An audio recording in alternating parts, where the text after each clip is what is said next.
वो मोबाइल में आवाज दो। ध्येयं सदा परिभवग्नमभीष्टदोहं तीर्थास्पदं शिवबिरं चिनुतं शरण्यं भृत्यार्तिहं प्रणतपालिभवाब्धिपोतं वन्दे महापुरुषते चरणारविन्दम्। गुरुर्ब्रह्मा गुरुर्विष्णुः गुरुर्देवो महेश्वरः गुरुर्साक्षात् परं ब्रह्म तस्मै श्री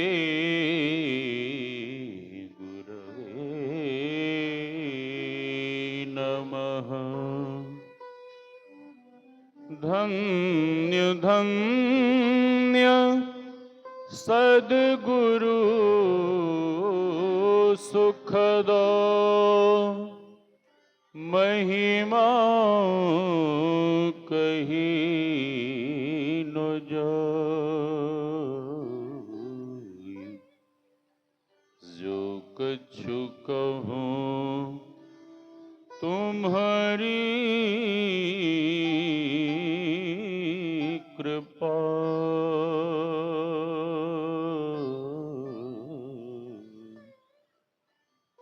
मोते कछु न बसाय।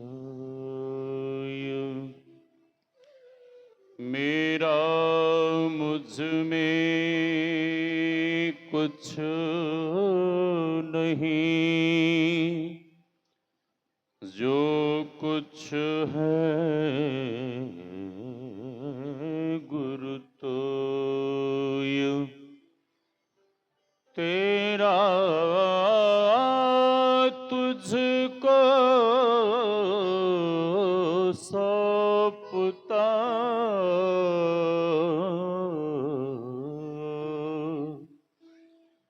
क्या लगेगा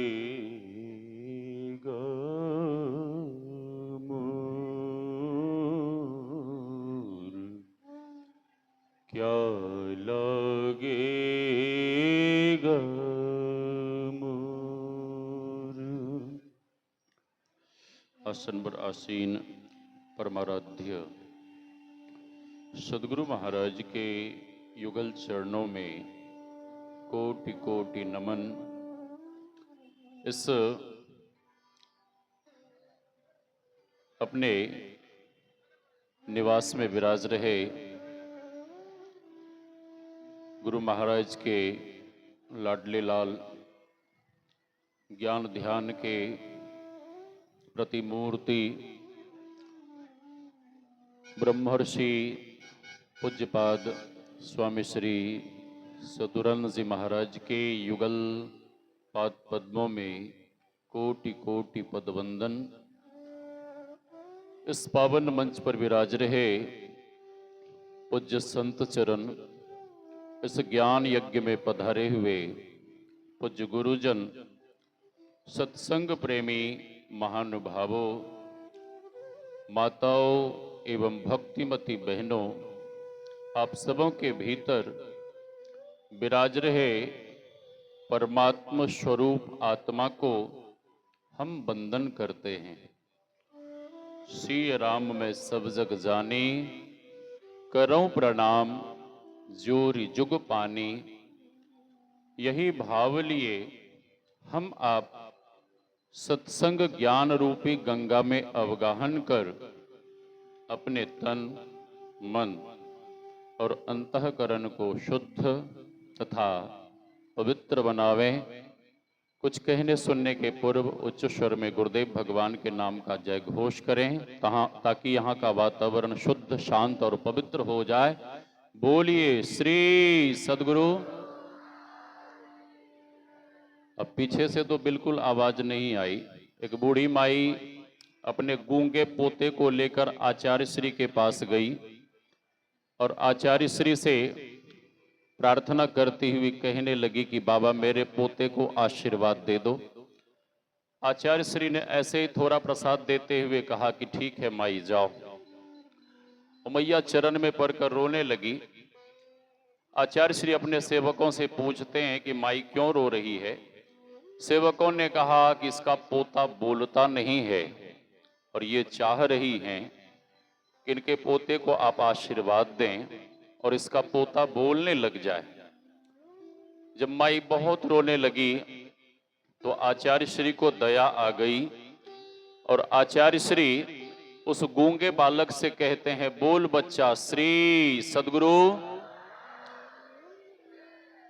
बच्चा नहीं बोला। फिर आचार्य श्री कहते हैं बोल बच्चा श्री सद्गुरु। बच्चा नहीं बोला इसलिए कि वो गूंगा था। तीसरी बार जैसे ही आचार्य श्री उस गूंगे बालक से बोलने के लिए बोले तो गूंगा बालक भी जोर से बोल उठा श्री सद्गुरु।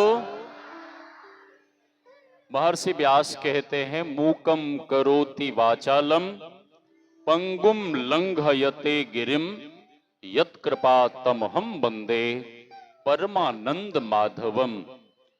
द्वार दया का जब तुम खोले पंचम सुर में गूंगा बोले, अंधा देखे लंगड़ा चलकर पहुंचे काशी रे। हम आप भक्ति के संबंध में पाठ श्रवण कर रहे थे।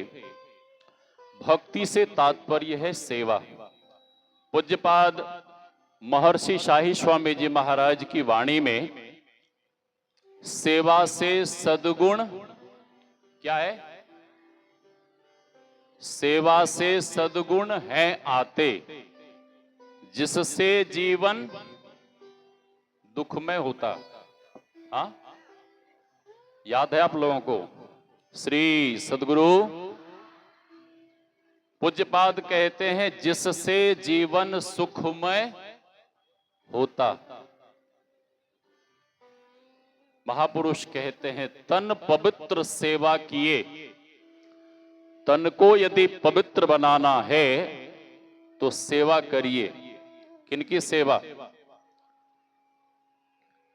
यहां जो भी बच्चे लोग हैं, युवा पीढ़ी के लोग हैं, मैं उनसे पूछना चाहता हूं कि सबसे पहली सेवा किनकी होनी चाहिए साहब? हाँ, माता पिता की। माता पिता की सेवा आप लोग करते हैं? कितने लोग करते हैं सेवा? हाँ, कितने लोग? देखिए उधर कितने लोग हाथ उठा रहे हैं। महापुरुष कहते हैं तन पवित्र सेवा किए। बेस को थोड़ा बढ़ाइए साहब। हेलो। तन पवित्र सेवा किए।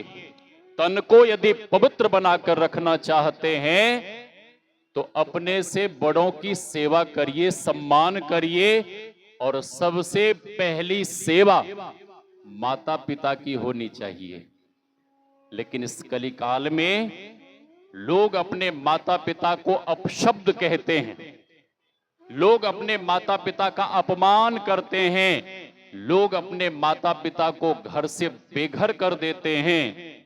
महापुरुष कहते हैं धन पवित्र कर दान। धन को यदि पवित्र बनाना चाहते हैं तो दान करिए। धनात धर्मः ततः सुखम, बिनु धन धर्म न होहि खगेशा। और अंत में महापुरुष कहते हैं मन पवित्र हरि भजन सो होत त्रिविध कल्याण। मन को यदि पवित्र बनाना चाहते हैं तो महापुरुष कहते हैं भगवान का भजन करिए, भगवान की भक्ति करिए। भक्ति किस तरह से करनी चाहिए? मां मीरा के जीवन का दर्शन कर हम आपको सीखना चाहिए। मां मीरा तो कहती हैं जो मैं ये जानते प्रीत किए दुख हो तो नगर ढिंढोरा पीटती, प्रीत न करियो को। यदि मैं ये जानती कि भगवान से प्रेम करने में इतना दुख होता है, दुनिया वाले दुष्ट लोग इतना सताते हैं, दुख देते हैं, तो मैं नगर में ढिंढोरा पीट पीट के कह देती कि ऐ दुनिया वालों, कोई भी भगवान से प्रेम मत करना। मीराबाई ऐसा क्यों कह रही हैं? मीराबाई इसलिए ऐसा कह रही हैं कि राणा ने मीराबाई को बहुत दुख दिया था, बहुत सताया था। कथा नहीं सुनाऊंगा।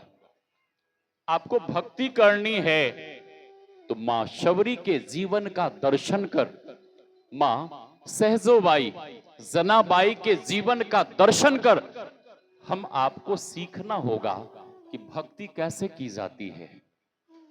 एक मां मीरा, मां सहजोबाई के जैसी ही परम भक्तिन हुई गुरुदेव की शिष्या कुप्पा घाट के गौशाला में भजन गा रही थी। आंखों से अविरल अश्रु धारा बह रही थी। अर्धरात्रि का समय। गुरुदेव अपनी विश्राम सैया से उठकर बैठ गए और आवाज देने लगे, कौन है, कौन है? पूज्यपाद स्वामी भगीरथ दास जी महाराज दौड़ कर गए, हुजूर हम भगीरथ, केदार बाबा, सरकार हम केदार, ये आवाज कहां से आ रही है? सेवकों ने कहा कि आवाज हुजूर गौशाला से आ रही, कोई माई भजन गा रही है। गुरुदेव कहते हैं कि हमें वहां ले चलो। सेवकों ने कहा कि हुजूर गौशाला में इधर उधर गोबर घास फूस पड़ा हुआ है, आप वहां कैसे जाएंगे? गुरुदेव कहते हैं मैं कह रहा हूं कि मुझे ले चलो। सेवकगण ले गए। पुनः सेवक निवेदन करते हैं कि हुजूर देखिए ना, गौशाला में इधर उधर घास फूस कूड़ा कचरा पड़ा हुआ, कैसे जाएंगे? गुरुदेव कहते हैं कि मैं नहीं जा सकता हूं तो क्या तुम लोग भी नहीं जा सकते? तुम ही लोग जाओ, उस माई को बुला कर लाओ। कौन कहता है कि केवल भक्त ही भगवान की प्रतीक्षा में खड़े रहते हैं? कभी कभी ऐसा भी देखा गया है कि भगवान भी अपने भक्त को मिलने के लिए प्रतीक्षा में खड़े रहते हैं।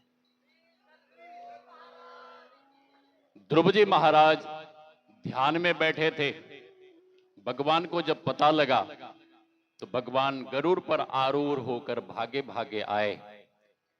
ध्रुव जी महाराज ध्यान में बैठे हैं, भगवान प्रतीक्षा में खड़े हैं कि कब ये मेरा नन्हा सा भक्त ध्यान से उठे और कब मैं इससे दो बातें करूं। कौन कहता है कि केवल भक्त ही भगवान से क्षमा मांगते हैं? ध्रुव जी महाराज जैसे ही ध्यान से उठे तो भगवान अपने दोनों हाथ जोड़कर उस नन्हे से भक्त बालक से क्षमा मांगते हैं कि वत्स मुझे क्षमा कर दो, मुझे आने में बहुत देरी हो गई। ध्रुव जी महाराज मन में विचार करने लगे कि गुरुजी ने तो कह दिया था कि भक्ति करोगे तो भगवान आएंगे, लेकिन गुरुजी ने यह नहीं बताया कि भगवान जब आएंगे तो भगवान की स्तुति कैसे करनी है। मुझे तो कुछ आता जाता नहीं है। भगवान समझ गए कि ये नन्हा सा बालक मेरी स्तुति करना चाहता है। भगवान अपना शंख ध्रुव जी के कपोल में जैसे स्पर्श करते हैं, वैसे ही ध्रुव जी को समस्त वेद वेदांत धर्म शास्त्र का संपूर्ण ज्ञान हो गया और ध्रुव जी महाराज भगवान की स्तुति करते हैं। भगवान अपने धाम जाने लगे। ध्रुव जी महाराज कहते हैं कि हे प्रभु, मुझे भी आपके संग ही चलना है। भगवान ने कहा नहीं नहीं, तुमने राज सिंहासन पर बैठने की इच्छा से तप किया था, इसलिए जाओ 36,000 वर्ष तक राज सुख भोगो, फिर मेरे धाम में आना। ध्रुव जी महाराज कहते प्रभु आपकी माया बहुत बलवती है, आपकी माया हमें पकड़ लेगी, जकड़ लेगी, हमें संसार में नहीं जाना। भगवान कहते हैं कि तुम राजकाज करोगे, घर गृहस्थी घर परिवार में रहोगे, संसार में रहोगे, संसार के कार्यों को करोगे, जाओ हम तुम्हें आशीर्वाद देते हैं कि तुम्हें कभी भी हमारी माया न पकड़ेगी न जकड़ेगी, जाओ। ध्रुव जी महाराज 36,000 वर्ष तक राजसुख भोगते हैं। एक दिन भगवान के धाम से विमान आया। भगवान के पार्षदों ने कहा कि ध्रुव जी महाराज जल्दी चलिए, भगवान आपकी प्रतीक्षा कर रहे हैं। ध्रुव जी महाराज विमान में तो बैठ गए, विमान आकाश में उड़ने लगा। ध्रुव जी महाराज दुखी हैं, उदास हैं। भगवान के पार्षदों ने पूछा, अरे ध्रुव जी महाराज आप उदास क्यों हैं? भगवान के धाम जा रहे हैं।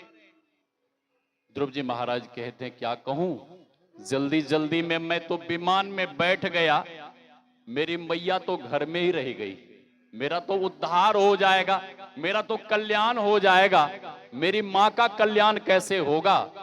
भगवान के पार्षदों ने कहा, कुलम पवित्रम जन्य कृतार्था वसुंधरा पुण्यवती चोतेना अपार संबित सुख सागरेश्मिन लीने परे ब्रह्मण्यस्य चेताः सो कुल धन्य उमा सुनु।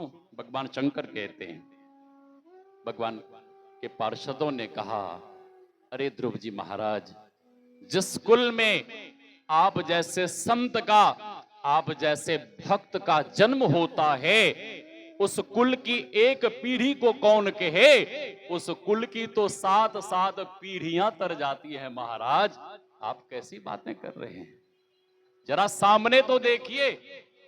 और ध्रुव जी महाराज ने जैसे ही मुंह उठाकर सामने देखा, तो ध्रुव जी महाराज ने क्या देखा कि मेरे विमान से भी आगे आगे मेरी माता जी का विमान जा रहा है। ध्रुव जी महाराज प्रसन्न हो गए। तो आज गुरुदेव खड़े हैं, वो भक्तिन माई आई और चरण में साष्टांग दंडवत लेटकर प्रणाम करती हैं। गुरुदेव कहते हैं कि ऐ माई मांगो, मैं तेरे भक्ति भाव से बहुत खुश हूं, वर मांगो। वो माई कहती है कि हे गुरु महाराज हमें कुछ नहीं चाहिए। गुरु महाराज ने कहा कुछ भी मांग। वो भक्तिन माई कहती है कि हे गुरुदेव आप हमें कुछ देना ही चाहते हैं, आप मुझ पर इतने प्रसन्न हैं, खुश हैं, और आप हमें कुछ देना ही चाहते हैं, तो आप केवल केवल अपनी प्रेमा भक्ति दे दीजिए और हमें कुछ भी नहीं चाहिए। गुरु महाराज और प्रसन्न हो गए और गुरुदेव ने कहा कि ऐ माई, तुमने संसार की कोई वस्तु नहीं मांगी, बेटा बेटी पोता पोती कुछ नहीं मांगी, धन दौलत कुछ नहीं मांगी है, भक्ति मांगी है। तो हम तुम्हें आशीर्वाद देते हैं, 2-4 जन्म नहीं, 10-20 जन्म नहीं, 150 जन्म नहीं, हम तुम्हें आशीर्वाद देते हैं कि इसी जन्म में तुम्हारी भक्ति पूर्ण हो जाएगी। भक्ति 2 तरह की, बाहरी और आंतरिक। अंतर बाहर भक्ति कराई दीजय आत्मज्ञान। आंतरिक भक्ति है मंत्र का जप, इष्ट के स्वरूप का ध्यान, और आगे सूक्ष्म भक्ति है वह है दृष्टि योग की साधना। और साधना की अंतिम क्रिया है नादानुसंधान। ध्यान से सुने, जो भी पुराने साधक हैं उन्हें नादानुसंधान की क्रिया अवश्य करनी चाहिए। लोग कहते हैं कि हमसे ठीक ठीक जब भी नहीं होता, ठीक ठीक हम मानस ध्यान भी नहीं कर पाते, और दृष्टि योग की साधना में हमें कुछ नहीं मिला, तो हम नादानुसंधान की क्रिया कैसे करेंगे? गुरुदेव ने कहने की कृपा की है कि दृष्टि योग की साधना कठिन है, एक बिंदुता प्राप्त होने तक दृष्टि योग की साधना अवश्य ही करनी चाहिए। और जब एक बिंदुता की प्राप्ति हो जाए तो साधक को नादानुसंधान की साधना में लग जाना चाहिए। तो जिन्हें साधना की विधि मिल गई है वे खूब मन लगाकर साधन भजन करें, और जिन्हें साधना की विधि नहीं मिली है उन्हें युक्ति जानकर साधन भजन में लग जाना चाहिए। एक सुखद समाचार आपको सुनाना चाहता हूं, बस 1 मिनट लगेगा। श्री सदगुरु, मैं तो आदरणीय श्री शिवानंद बाबा के ही मुखारविंद से कहवाना चाह रहा था, तो मैं ही कह देता हूं। इसी खगड़िया जिले में, यहां से 4-5 किलोमीटर है तेलिया बथान हनुमान मंदिर। उधर दो वृद्ध माने, एक श्री श्री मां प्रभा देवी, उन्होंने लगभग 2.5 बीघे जमीन दान में दी हैं, गुरु महाराज के नाम से रजिस्ट्री कर दी हैं। और एक माता श्री बिंदा देवी हैं, उन्होंने 1.5 बीघे जमीन दान दी हैं। तो उस जगह पे गुरु महाराज के नाम से एक वृद्धाश्रम, गुरुकुलम और हॉस्पिटल, गौशाला बनने जा रहा है। सबसे पहले गुरु महाराज का ध्यान मंदिर धरती के नीचे अंडरग्राउंड, बहुत लंबा चौड़ा ध्यान मंदिर का कार्य चल रहा है और वह आश्रम करोड़ों की लागत से बन रहा है। तो आप सभी गुरुजनों से, माताओं बहनों से निवेदन है कि तन से, मन से, धन से और वचन से, ठीक है, आके वहां सेवा करिए। यही निवेदन है, बिल्कुल आपके पास में है। जब बन जाएगा तो आप लोगों को फिर निमंत्रण देके बुलाऊंगा। और कल पूज्य महाराज श्री का वहां चरण पड़ेगा। सबसे पहले नपटोलिया के मंदिर में पधारेंगे, वहां भोजन विश्राम है। फिर वहां से उस जगह जाएंगे जहां वृद्धाश्रम, गुरुकुलम, हॉस्पिटल बनने वाला है। उस जगह को देखने जाएंगे, उनके दिशा निर्देश में और भी आगे कुछ जो भी होगा। यही जानकारी, यही सुखद समाचार आपको मैंने सुनाया। बोलिए श्री सद्गुरु महाराज की।